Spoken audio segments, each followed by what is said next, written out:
Let's talk episiotomies. So an episiotomy is a cut that's made through the back of the vaginal wall and the skin of the perineum to quickly make the vaginal opening larger for the baby.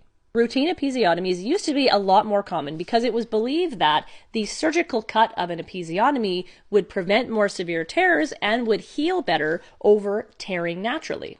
But recent research shows, say that 3 times, shows that episiotomies actually don't necessarily decrease complications, and they might actually extend the tears further than initially intended. Let's look at the situations where an episiotomy is medically necessary. There's really only one, and that's going to be if the vaginal opening being smaller is actually holding baby up from being delivered, and that delay in delivery is causing baby direct harm or a chance of a poor long-term outcome. That's pretty well it. You might hear it brought up if you need an assisted vaginal delivery and the size of the vaginal opening is too small to accommodate the forceps or the vacuum being applied safely. You might also hear it brought up in the case of a shoulder dystocia, but again, a shoulder dystocia is an obstetrical emergency. There's lots of possible complications to an episiotomy that are not ideal, and they could include bleeding, infection, injury to the anal sphincter, a prolonged recovery time, scarring, painful intercourse, and urinary incontinence.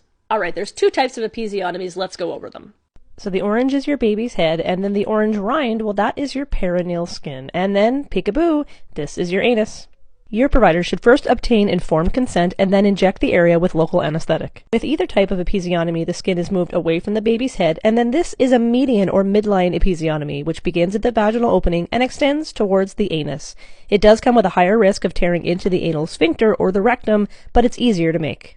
The other type of episiotomy is medial-lateral. This one is diagonal or angled, and it begins at the vaginal opening and extends to a 45-degree angle. The pros to this type of an episiotomy is that there's less chance of it extending into the rectum. The cons to this type are that it's more difficult to repair, and it generally will come with a higher level of blood loss and more discomfort in recovery.